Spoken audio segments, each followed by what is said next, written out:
this. Yeah, so for today's little workshop or class or whatever you want to call it is going to be on the buyer broker agreement. But I want to talk a little bit more about how we can best negotiate this and educate our clients about it, but then also reading it together. And so there's a couple things I'm going to talk about. Any of you, as we go, feel free to interrupt me because I do want to make this a workshop. So if anyone has any other ideas that they were thinking about on how they would educate this or negotiate this, feel free to chime in. But for those of you who are newer, to access ZIP forms, because it's a free service with your California Association of Realtors membership. So you just go to car.org, you sign in. You probably have created this already. You go to Transaction Center, you go down to the middle one, Transaction ZIP Forms, and then Access ZIP Forms. Because if you try to go to ZIP Forms directly, I'm sure there's a way to log in from there, but usually it's a lot more complicated. This is just a few clicks. And you open it here. And then what I like to do is I like to create each file based on someone's name. So when I create a new, I click new and I would click new purchase. I put the client's name. I don't specify the address. The reason why is because one, when you download this form, it's going to stay with the client. Because when I come here to parties, it has all their information and documents. It'll keep the contract and I don't have to edit, right? If they're a VA, like this is a VA buyer, doing a VA loan, so I don't have to change a lot of those details because it's going to be right there. But you come over here to all forms and you're going to type buyer. A lot of times you just can search it. I actually forget what it's called. Buyer broker. Okay, let's do compensation. Buyer representation and broker compensation agreement. That is the dumbest name, but okay. So the nice thing about this form, you guys won't have that option for Classic Editor, though I don't like this editing option. It's too weird. Okay, so with this form, the nice thing that I can tell my buyers, so let's say I get a new client, and I'm going to give two different scenarios. So I just got a new client. They were a referral. The person who referred them, like highly recommended me. So they were really excited. And I said, hey, I did not start with this, right? I want to start with, everything else. What are you looking for? Why are you looking to move? When are you available to see houses? What's your monthly payment budget? Have you talked to a lender? Okay, let me recommend an amazing lender because they're going to help save you thousands of dollars. They're also going to help streamline this process and make it super smooth, right? That's how I sell lenders. And then I say, okay, last thing is, I'm sure you've heard on the news about this National Association of Realtors lawsuit. And I pause and I've had people say, yeah, I've heard some stuff about that, but I don't fully understand it. I've had people say, I have no idea what you're talking about. And I just say, listen, we have a national association, a California and a local. Basically, the national was accused of fixing commissions, which I don't really know or care about. They kept telling us that they firmly believe that they did not fix commissions, that they had the best attorneys involved. After months of this, they say they're settling over $400 million in the lawsuit, or that's what their settlement is. But they also changed the rules. So one of them is we now have before a seller would just post and say, hey, we're paying 2.5% or 2% to the buyer's agent, because usually the seller always pays it because they have equity in a property, and properties appreciate, which just means that they didn't have to save that money. Their values just naturally went up, and so they're going to use that equity, so no out-of-pocket money, to pay for our commissions. Where now, and what the lawsuit was saying is that the sellers didn't feel that they had that option to do that, to negotiate it out where the buyer pays for it. Now, at the end of the day, every time I talk to a seller, like there's no way a buyer can afford 2% plus 2% in closing costs, sometimes 3% in closing costs, plus their minimum down payment. Like, people are just not going to buy houses. It's getting to a point where it's ridiculous. And so we're going to see some houses just sit on the market because sellers are being too demanding, and you're going to see them not sell. I mean, it's just flat out end of discussion. I'm not debating this with people. You're going to see values in general drop if people think that this is going to be something that they can request. Now, there's definitely ways that we can try to be strategic about this. So you, as the buyer, I don't want you to feel like it's going to be something you're going to be stuck with. We are now required to have our clients sign this buyer broker agreement. The nice thing is you're going to get familiar with some of our forms and some initial disclosures. Like, it'll talk about in the first couple pages, what our agency relationship looks like and what my duties and responsibilities to you are. It's also going to talk about a form. So that's all I say in regards to this form. And I say it's going to also talk about fair housing laws, and that, sellers are not allowed to discriminate. We're not allowed to discriminate, and who are protected classes, and what we're not allowed to discriminate against, which is everything and anything. And then, some other forms, the possible representation, they can obviously read that. Yes. Is that a question from someone? Or did someone just join? Oh. Let me go back to that. So, and then wire fraud, it'll talk about wire fraud. Just so you know, there are scams going around right now where people, like, somehow it's an AI where they copy my voice, and it hasn't happened to me, but where I will never request money from you, just so you know. And if anyone asks for money from you, always talk to me about it first. But just so you know, that there's a lot of wire fraud out there.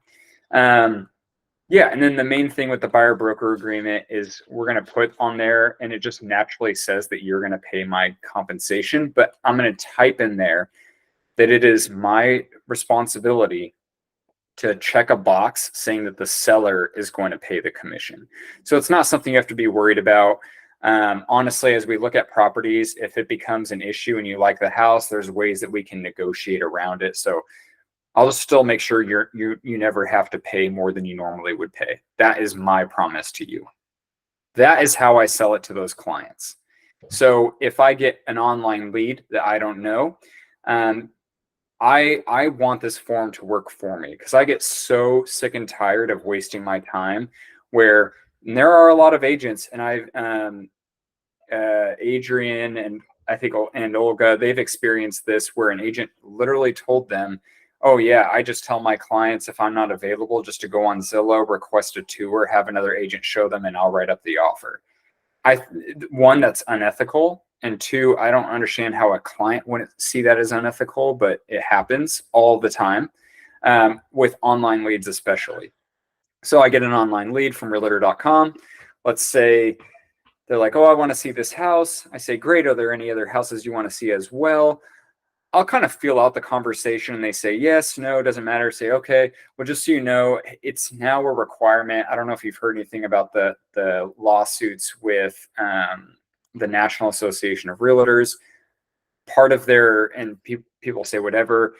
Yeah, I mean, people say all kinds of things. Yeah, that there's no 6%. I say, yeah, it's funny because it was never 6% in our area, so I don't know why they even said that on the news.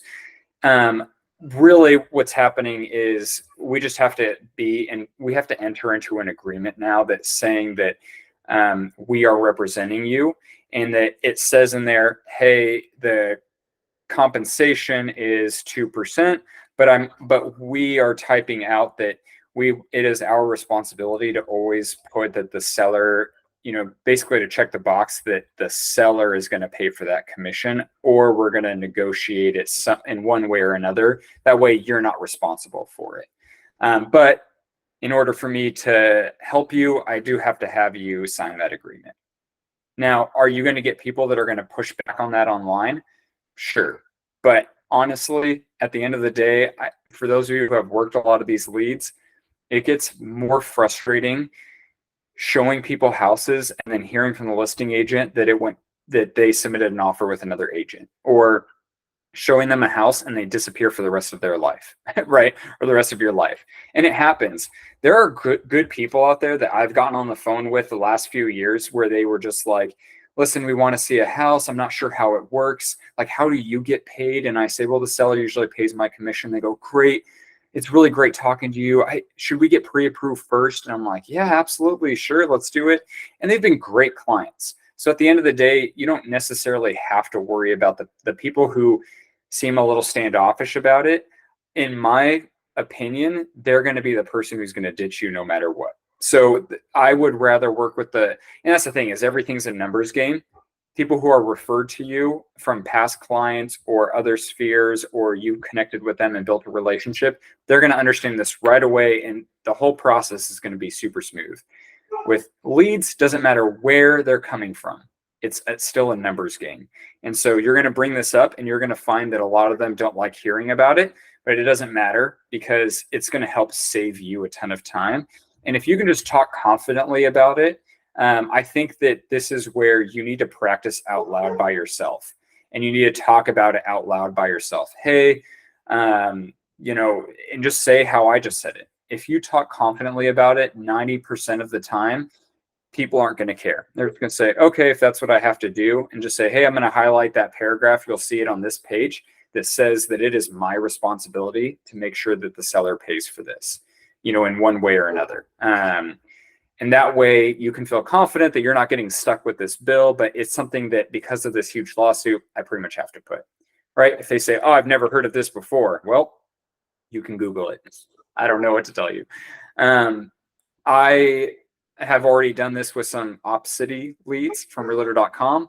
And honestly, it worked just fine. One of them was like, oh, okay, they never signed it. And I never could get a hold of them after. I don't really care. So they probably were someone who either would have no-showed me at the property or whatever else. So that's my very strong opinion about that. Now with this form, let's kind of go over this together. Does anyone have any questions so far about what I just said? I do. Yeah.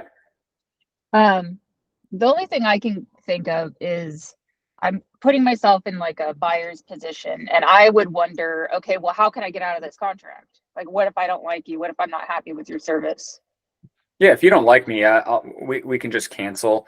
At the end of the day, you can feel this out with your leads. So let's say you just said that and you're a brand new person that was just referred to me by someone else. I just say, listen, hey, I'm going to cancel it. Honestly, we can do it. I can check a box that says that you want to cancel. Like, you can cancel at any time this agreement.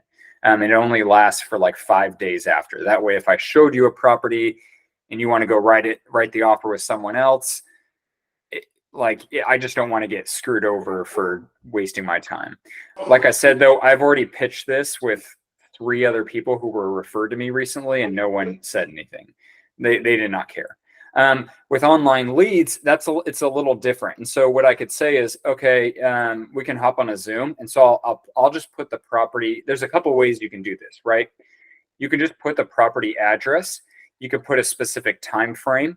The following specified properties only, and like, let's say I get a lead, I say this to them, they say that, they're like, well, I don't want to be stuck into a commitment. There's a couple ways you can do it, right? You can say, well, I'll set a time limit, and that way, let's say we meet and you don't want to work with me next week, perfectly fine. It ends and it expires in 7 days. That way, you don't like me, no harm, no foul. If they say, well, I still don't want to, whatever, you could also do the following properties only, and check that box. And that way you can just say, hey, this way, I have found that sometimes people will, they have an agent who's unavailable and they just want me to open the door. And that's not fair to me and my 2-year-old that I'm going to be leaving to go show you this house. I think I'm going to prove to you that I'm worth it, and I'm a great agent, and I think you're going to really like working with me. But if you don't, no worries. I don't mind, but I'm just going to put the property address. That way, you want to go see some others with someone else, totally fine. Does that make sense? Yeah, I didn't read the contract, I guess, in terms of the that you could put those terms. I guess I'm just wondering what's the point in that case? I mean, it almost sounds like it's specifically for situations like that. You know, where a lead wants to see a house and their agent's not available. Like Yeah, they can't write an offer on that property. well, that's why I would put that there. Because I don't want, because this has happened to Nate. It's happened to me many times. I'm sure it's happened to Viviana. I know it's happened to Chase. Damari's, it's definitely happened. She drove all the way to middle of nowhere and the person wrote an offer with someone else.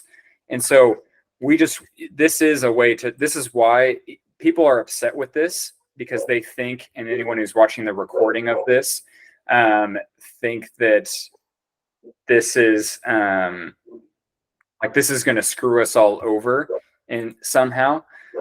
But at the end of the day, I think that this form is going to just it's a good thing for those online leads. For those new clients that get referred to you, like I've said, it's no harm, no foul.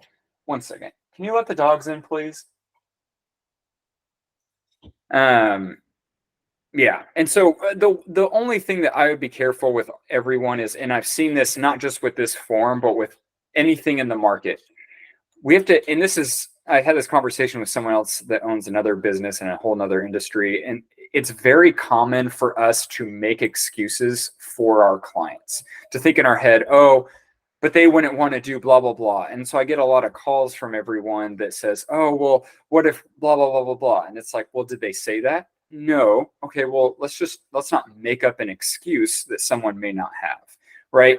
Someone said recently, no one here or no one in our brokerage, well, but people can save more money. So why, if they rent a property, so shouldn't they, like, they should never buy it? Wouldn't they feel like they should never buy a house because they can just save so much more money by renting? I said, oh, have people said that to you?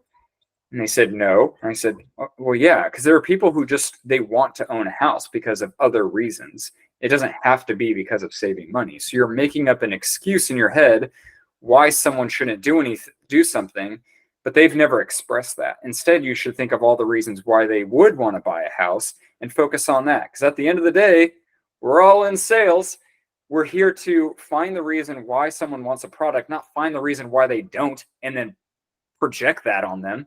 No, we're trying to find a reason why they would. So same thing. Why do I feel someone would want to sign this? Because they understand that they have, like, it is now a requirement of mine. I am protecting myself by putting this stuff in here, but I'm also protecting them by saying, hey, I'm going to check the box on the residential purchase agreement. So let's go back.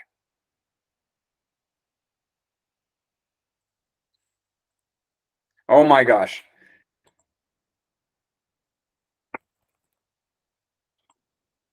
I cannot stand their new version of the editing. Hold on. Okay. Jeez. Doing it in classic editor.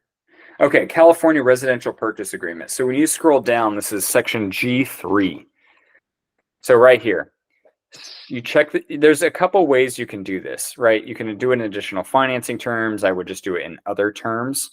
But you can check this box. This says seller agrees to pay the obligations of buyer to compensate buyer's broker under a separate agreement, CAR, form, blah, blah, blah, right? So you click that and you need to attach it because it says seller's broker offer, if any, to compensate. You need to attach that form with the offer.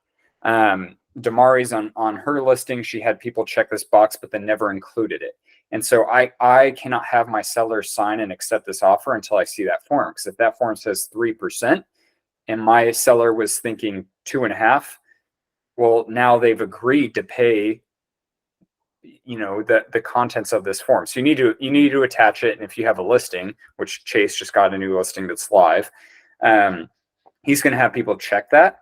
And he needs to immediately look to see if they check that box and then tell them, because almost every time they're not going to include it. Hey, before we go any farther, I need you to send me that agreement so I can see it. The other way you can do it is you can always type it in. So let's say you don't end up getting someone who signs that form. I can type in here, seller to compensate. You can do selling agent. It's just easier to do buyer's agent, broker firm or broker, 2% of the sale price on a successful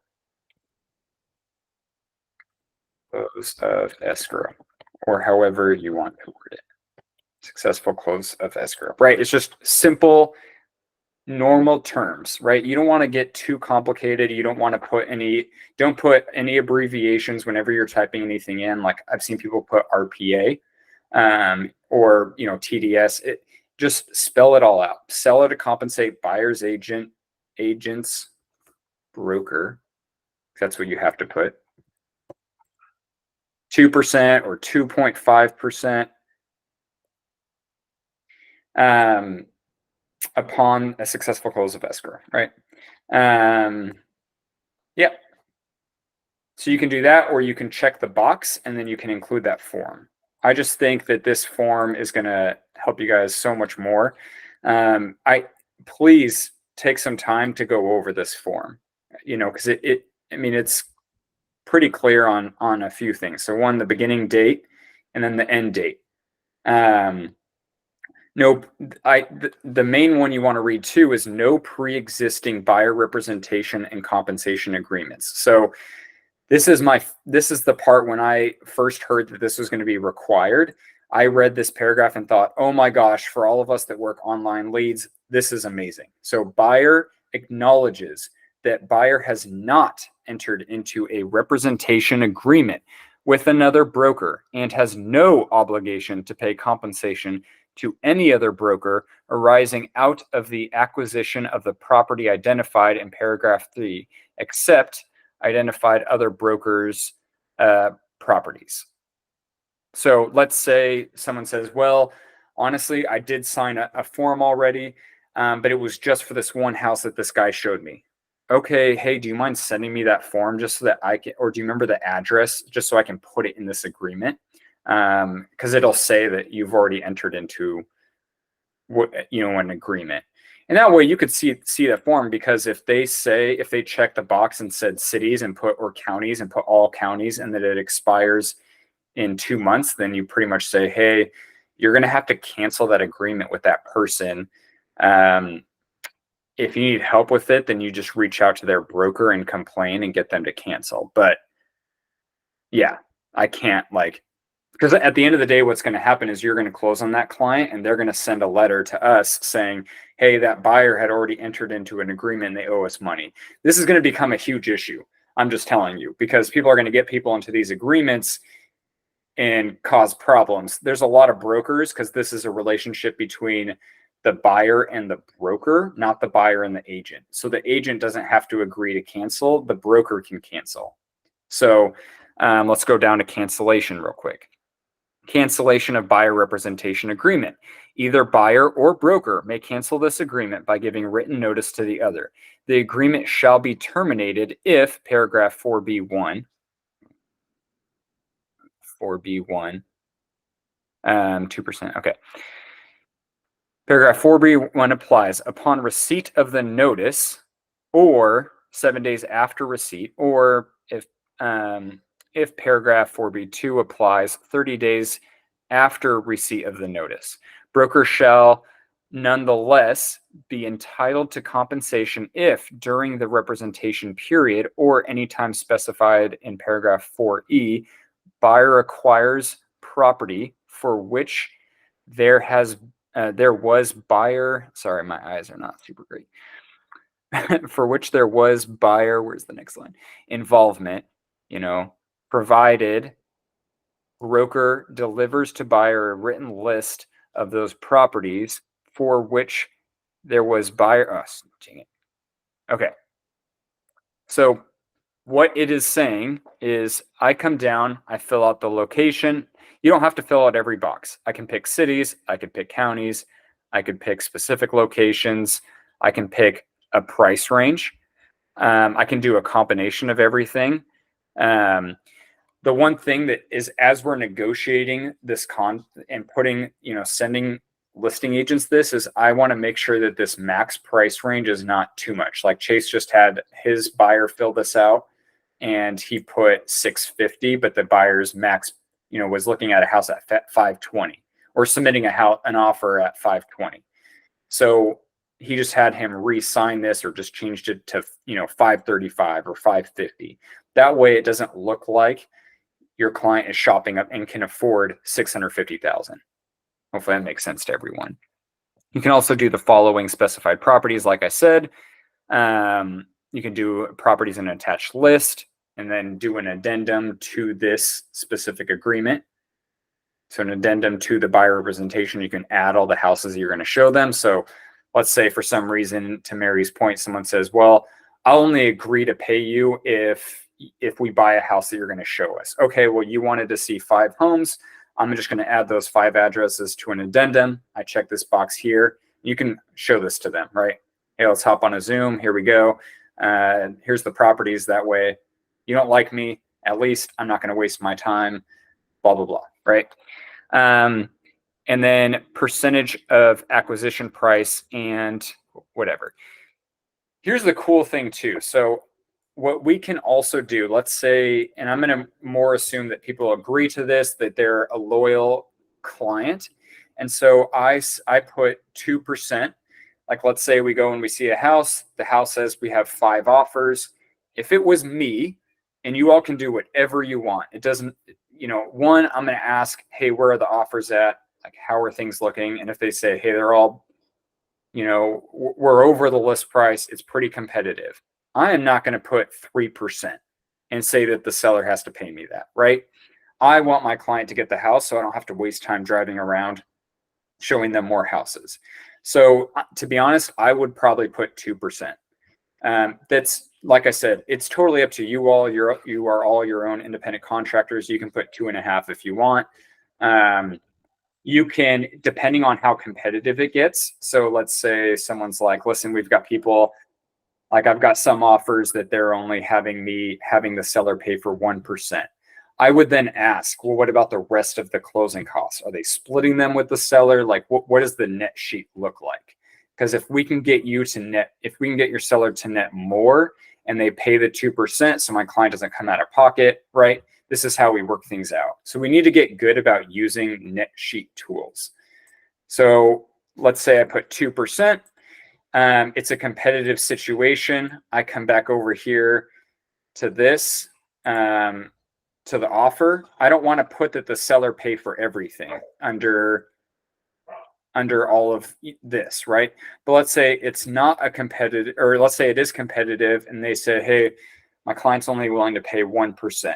Okay, well then I'll put that the buyer still agrees to 1%. I'm going to type in here, where is it? Other terms. I'm going to put seller agrees to pay 1%. Where the heck? Okay, here we go. Seller agrees to pay 1%. That way the buyer still owes me 1. That way I can get my 2%. But I'm going to do the math. What is 1% of this purchase price? And what would be normal splitting escrow fees, owner's title insurance? And then I'm going to go and I'm going to put seller, right? Seller if applicable, seller pays the home warranty, seller pays the owner's title insurance. And I'm going to do the math and see, okay, well, how much, maybe I even do a credit. If someone's like, listen, my seller is dead set on not paying commissions. Okay, well, then I'll have my client pay me 2%, but I'm going to check this box and I'm going to say that the seller's crediting the buyer 2%, right? If there's no other offers on the house. Is this making sense to everyone? This is something that as we get more examples, we're going to have to all talk about this and say, hey, I just showed a house. And you can change your buyer broker agreement. So let's say you agree to 2.5% and you're like, but if it's competitive, I want to do 2%. One, you could type it in there. Or two, you can just cancel that one and redo another one, if that makes sense. So I can re-sign another one and say, hey, we're going to only ask for 2% just to be more competitive. Don't worry about it. You can also have them pay you that other 0.5%, but that's totally up to you. So the other thing is, as we see, if we see rates really drop, like I think once rates get to about 6.5% or lower, things might get a little bit more competitive.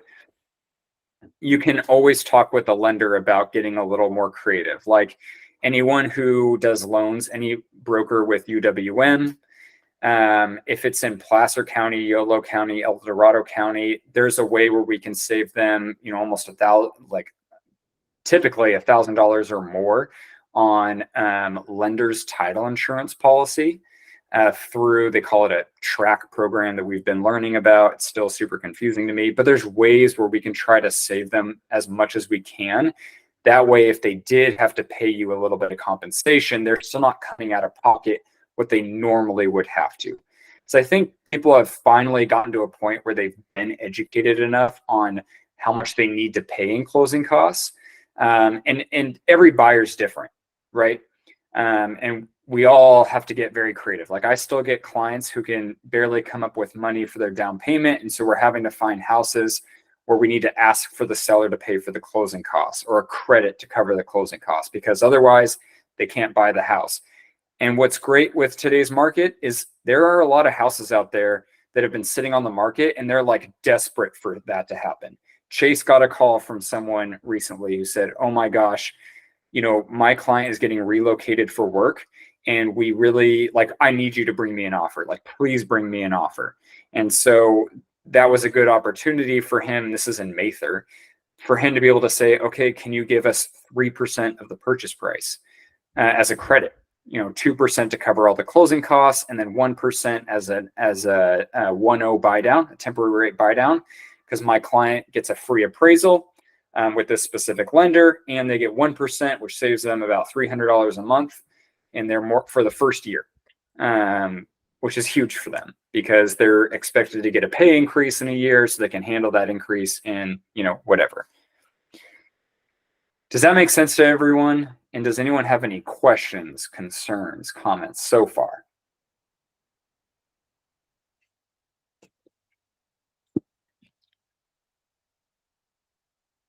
No? Okay. Well, let's keep going through this agreement. Because there's, like I said, we all need to get good about having a net sheet on us, and we need to be good about talking with a lender, right? The lender's got to be aware of the situation. Are they looking at houses that are in a very competitive market? And we need to come in more competitive and figure out how do we get creative with stuff like this.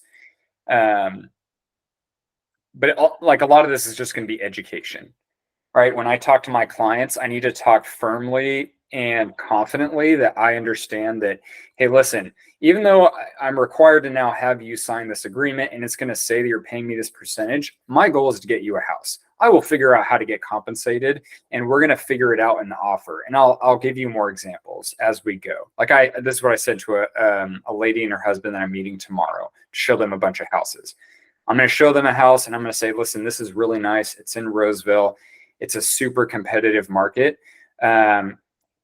With this agreement, if I talk to the listing agent and they say that their client does not want to pay the commission, don't worry. What we're going to do is we're going to figure out a way to have them pay, that 2% and other closing costs. I think buyers agents commissions for really competitive houses, they might have to drop a little bit, right? Because whatever. I've known realtors since starting in 2019. Open Door, there was, oh man, what were their names? I think one was called Purple Bricks or something. Anyone who's watching the recording is probably laughing at me on YouTube, but there's something called Purple Bricks, or I don't know. There were a bunch of companies that were doing this, buying houses for cash, kind of renovating them and then selling them. And I knew agents that they refused to take less than 2% commission, and that those companies were only offering 1%. And they're like, well, no, my client really wants representation. I told them I will not go through the transaction with them if I don't get 2%. And they finally agreed to pay me the 1% because they really like me. So if people can negotiate that in 2019, you know, when there were a lot less people looking to buy, I mean, every house was just sitting on the market, we can figure out how to negotiate this now, right? I think we should all be very confident that we can figure it out. So, yeah, let's keep going through this agreement. So with the client that I have that I'm showing houses to tomorrow, I'm definitely putting Yolo County. I am doing Placer County, Sacramento, and that's pretty much it. Someone have a question? I do, Cameron. Yes. Are you typing this up and then printing it out and bringing it? Like if you're meeting somebody for the first time, You can, well, how do you recommend doing that? so it's up to you. This person, honestly, the last few that were referrals, I just sent it to them when we were ready to go see houses. And I said, the main thing I want you to pay attention to is I want you to scroll down to the second. Well, I counted the pages. I'm like, it's a little confusing because there's a bunch of disclosures.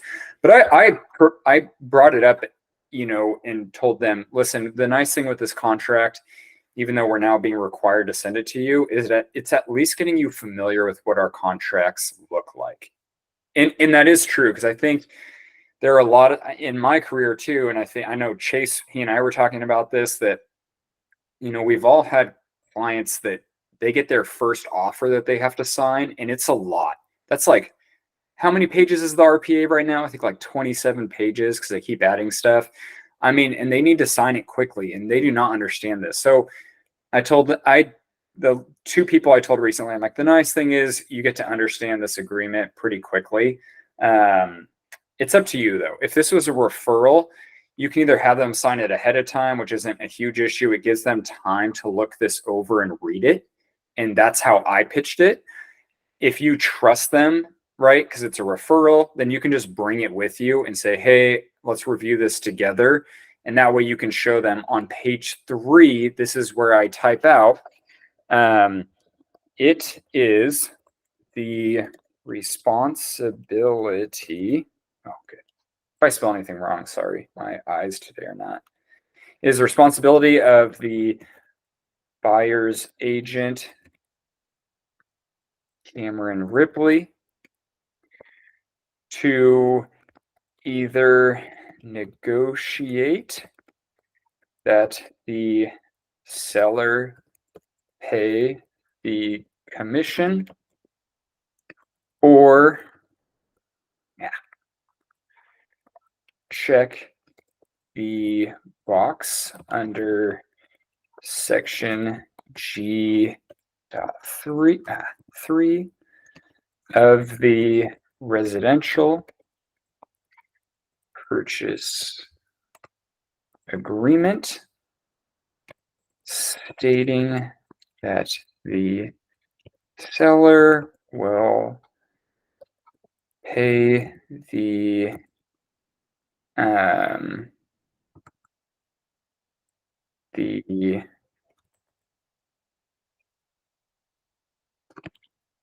commission obligations of this agreement. Say, because this was part of the settlement that we used this form for some reason. So just so you know, I'm still typing it out because I think it's a load of crap. I think we've seen, you know, houses sit on the market longer, interest rates have gone up, and up.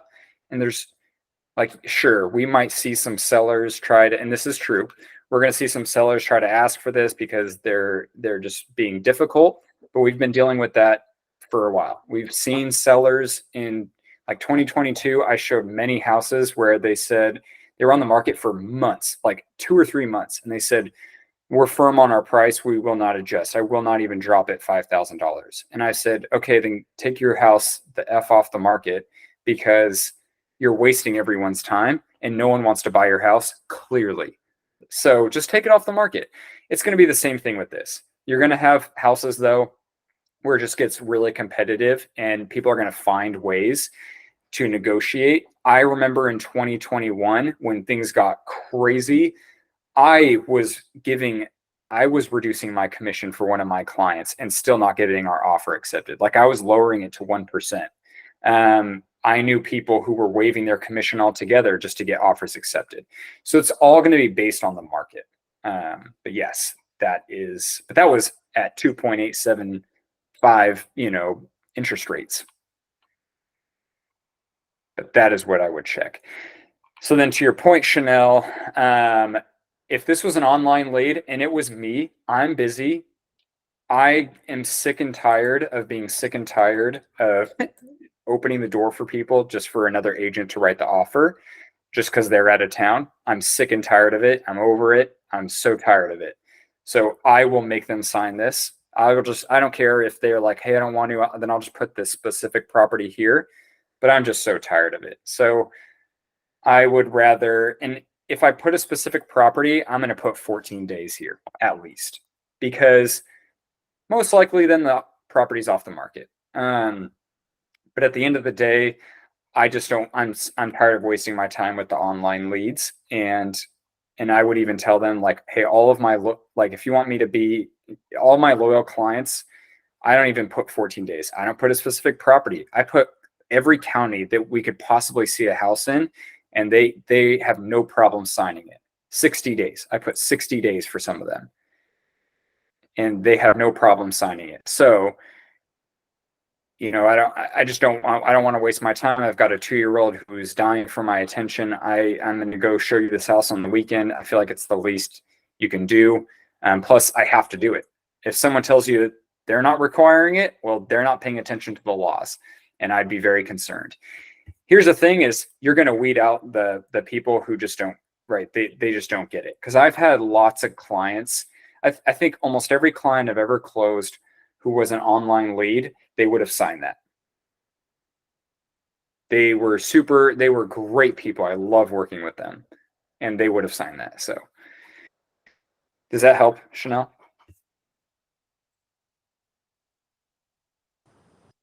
Yeah, that helps. Okay. Well, let's keep going over this.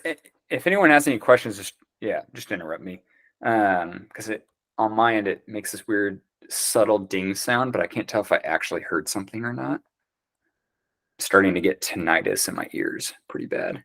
Yeah, and so you can check any of these boxes. So buyer agrees to pay broker as follows. Applies unless 2 or 3 is checked.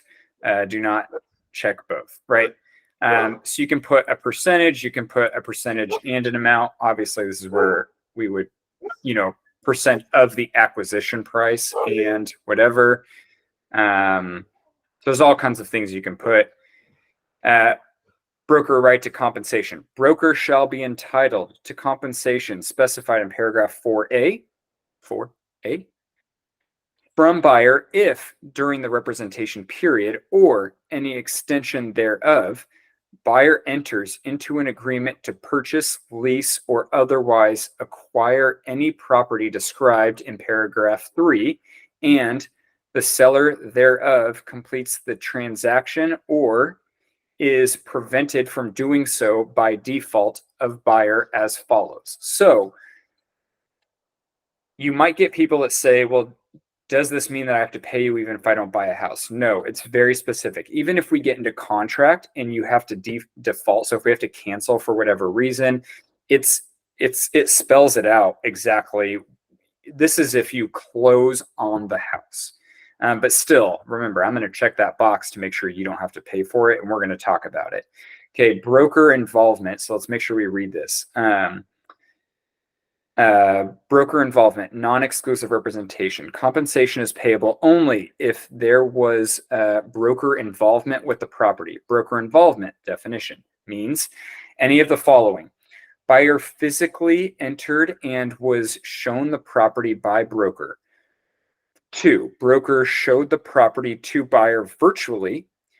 3, broker submitted to seller a signed written offer from buyer to acquire, lease, exchange, or obtain an option on the property.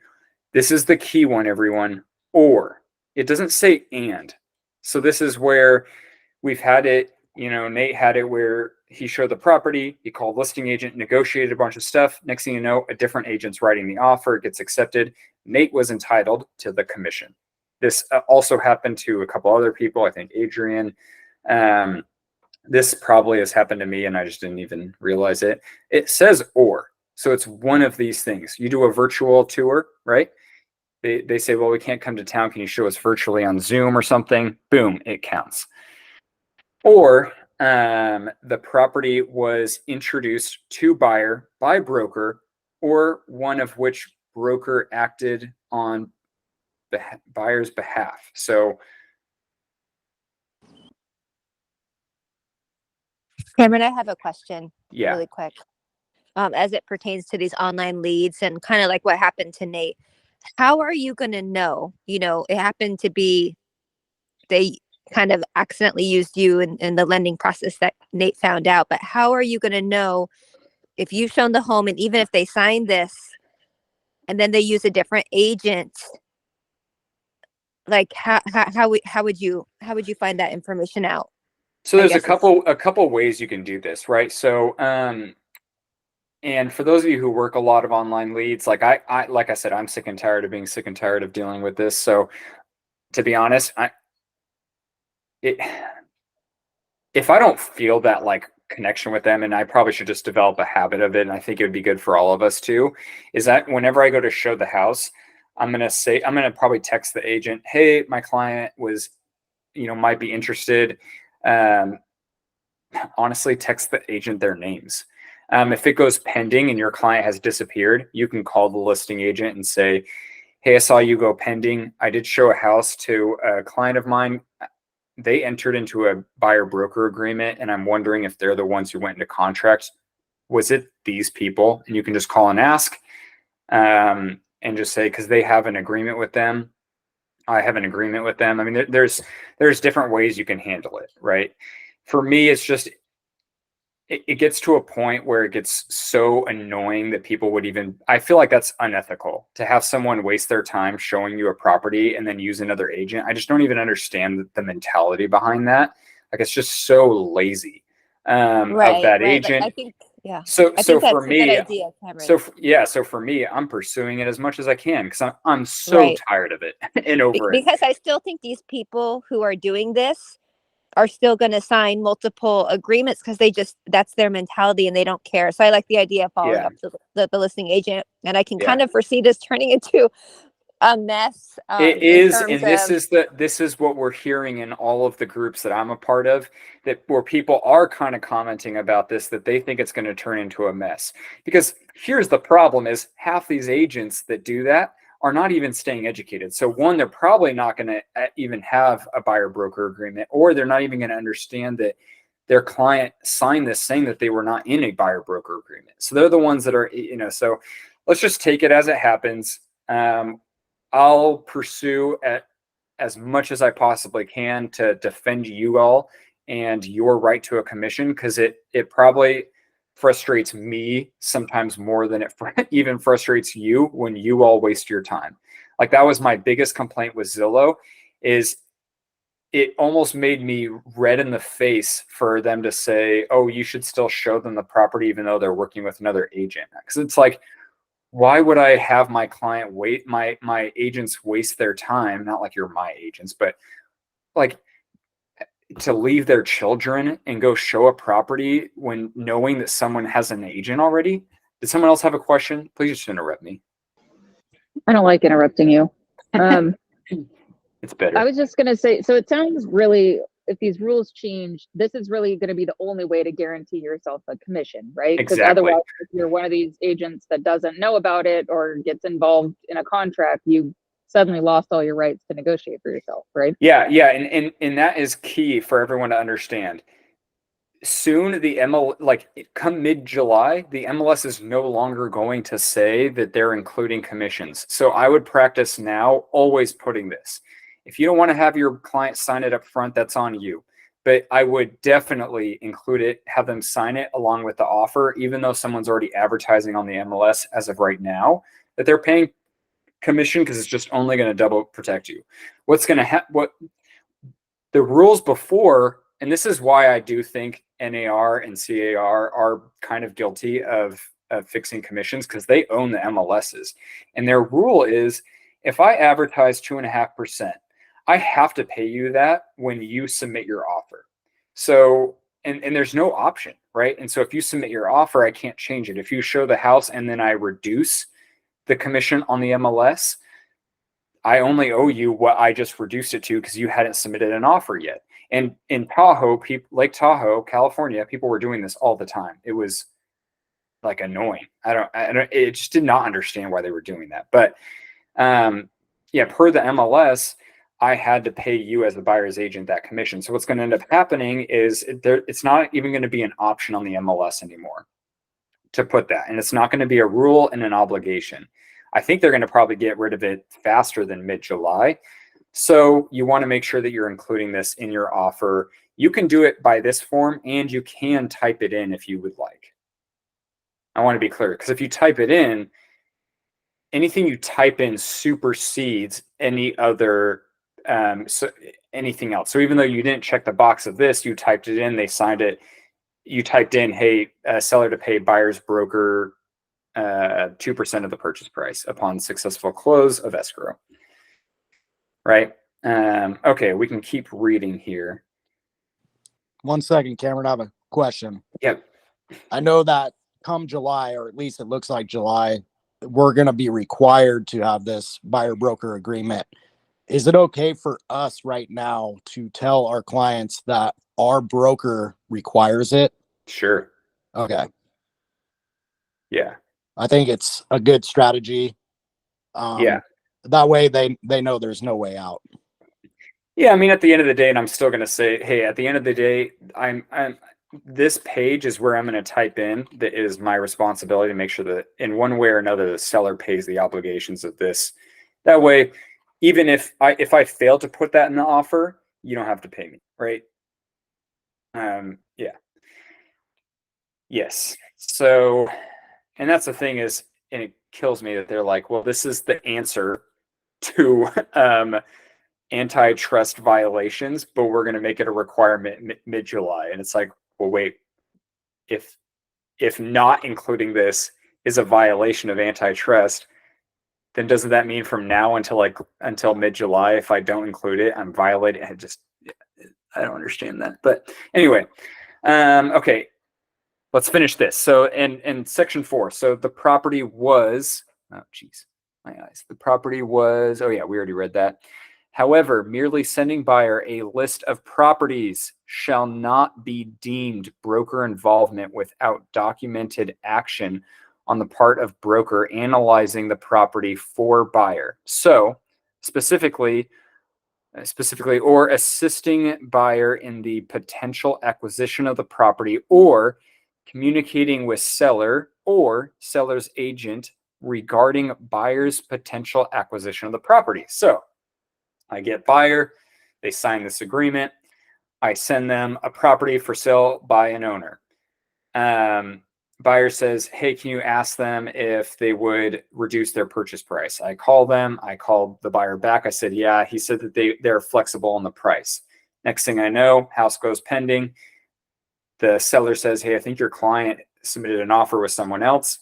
Well, even though I did not show you the property, I have proof, and I have the seller telling me that I called them, and that is under section 4 of this agreement.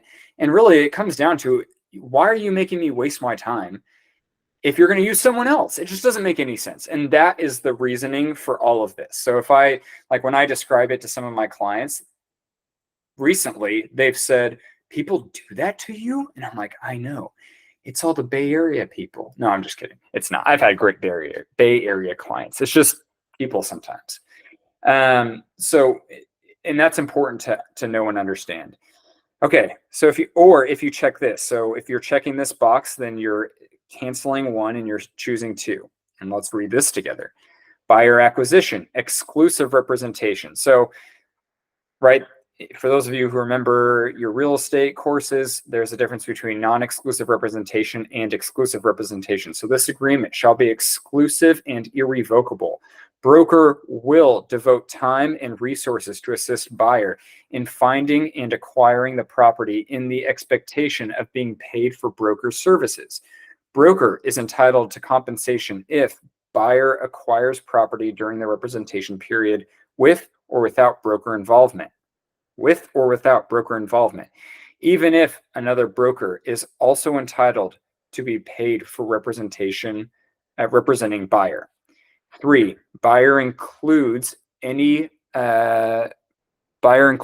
person or entity other than broker related to buyer or who my eyes are failing me, dyslexia, or who in any manner acts on buyer's behalf to acquire property described in paragraph 3.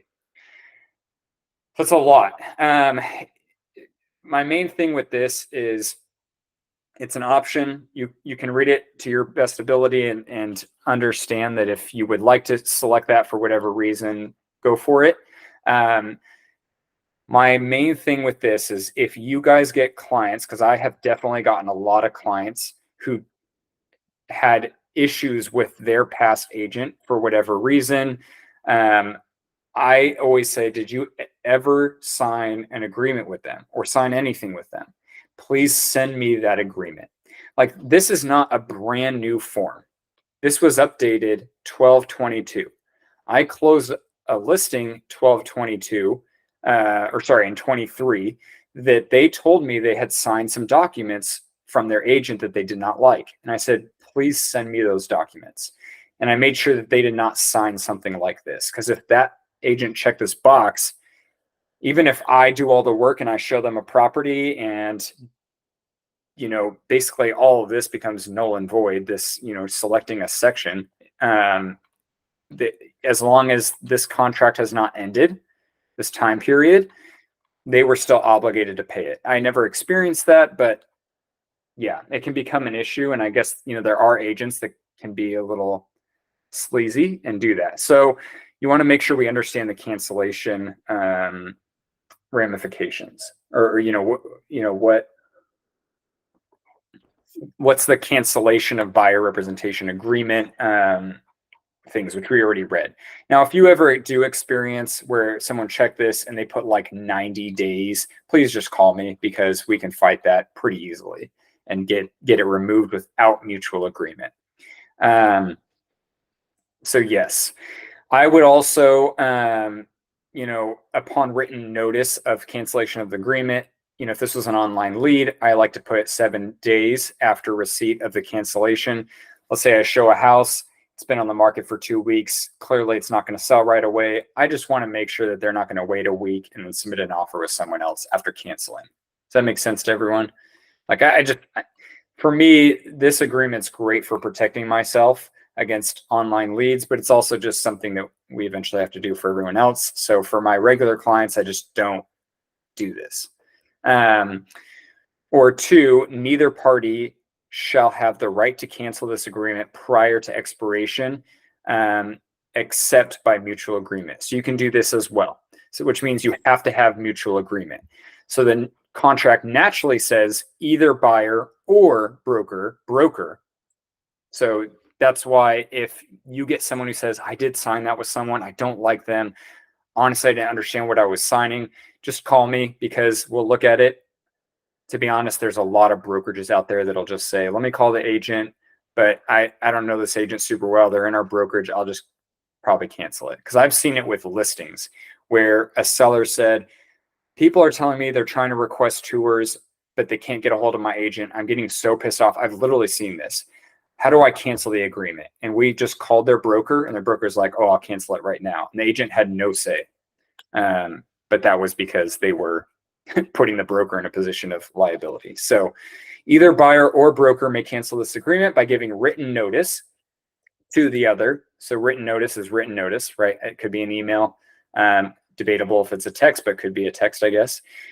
This agreement shall be terminated if paragraph 4B1 applies upon the receipt of the notice or certain days after the receipt. So that's why I would put 7 if this was an online lead, or if you're just wanting to extra protect yourself for some reason, you can check this box. That way it's mutual agreement. Okay. Accounting for payments to broker by others. If anyone other than broker, if anyone other than buyer compensates broker for services covered by this agreement, that amount shall be credited towards buyer's obligations to pay compensation, right? So if I type out that they pay me 2%, and even though we sign this, it does not mean I get 4% of the commission, right? Everyone understand that? If anyone other than the buyer compensates broker for services covered by this agreement, that amount shall be credited towards buyer's obligations to pay compensation. So let's say I say that the buyer, I put in this agreement, buyer to compensate me 2%. They say, hey, I'm willing to pay you 1% if it helps us lock in the house. Then I can go in here and I can, geez, I lost my spot. Where are we? Oh, then I can go and I can say in the offer, hey, seller to pay buyer's agent's brokerage 1% of the purchase price upon successful close of escrow. That way I get paid 1%, but really my client's only obligated to pay me 1%. Does that make sense to everyone? If third-party payments received exceed buyer's obligation, the excess amount shall be paid to broker, right? So if I negotiate 2.5% and they agree to pay me 2%, I still can get my 2.5%, or credited to buyer, which you can, yeah, I guess why would you check that? But you can check that, or whatever. Okay. Authorization to, oh, that's interesting, actually. Okay. Authorization to include commission in offer. Buyer authorizes broker to include a term in buyer's offer obligating seller to pay broker directly or through escrow for any compensation that buyer owes broker. I don't know why you would check that box. Does not authorize. Why would you check that box? They're just dead set on paying you. Someone thought they were smart by adding that. Anyway. Additional broker right to compensation. So I'm trying to watch the time here, but broker shall be entitled to the compensation provided for in paragraph 4A if within blank calendar days after expiration of the representation period or any extension thereof, if there is a cancellation after the effective date of the cancellation in paragraph 4C. That's a lot. Buyer enters into an agreement to acquire property for which there was broker involvement provided prior to expiration of this agreement or any extension thereof, or if there is a, I'm losing my voice here. So here's the thing. This is the same thing of listings. So when we sign listing agreements, we do the same thing. I don't want our listing to expire in 7 days, someone show the house, and then the next day after our listing agreement expires, they submit an offer, and now I don't get compensated, right? So I add in, let's do 7 or 14 days. So this agreement expires, and you enter into contract on one of the houses that I showed. I still get compensated. Does that make sense to everyone? So it's just if they're like, I want this agreement to expire after 7 days, that's totally fine. But I'm still going to say that if you decide to write an offer on a house that I showed you and I had broker involvement provided, I'm going to get compensated if it happens within 14 days. Let's say I show you the house, you say you don't like it, they drop the price 2 days later, you're like, now I like it. Well, I had broker involvement. So yeah. But once again, obviously, if they cancel it, then they cancel it. And so that's what some of the terms say. Disclosure of anticipated payment to broker by others, broker prior to writing an offer on property. will disclose to buyer the amount of compensation broker expects to receive from a third party on that property by providing buyer with either one, a copy of the MLS listing showing the right. So this form is about to get updated, is what that just said. Because the MLS is not allowed to now show the compensation. So just keep in mind, this came out and this was updated December 2022. Now, I know a lot of real estate agents in Idaho and many other states that are kind of laughing at us in California who are freaking out about this because they said this is what they do all the time. They've been doing this for years and decades. They say that they'll get a client and they'll say, do you want to be a customer or a client? So a customer doesn't really get a lot of my time. I can talk to you here and there, but I really don't dedicate that much effort into helping you. But if you want to be a client, then we enter into this agreement. And they say that it works really well, and that's what is common in their area of Idaho. So we will continue the rest of the form later for the sake of this recording. But does anyone have any questions?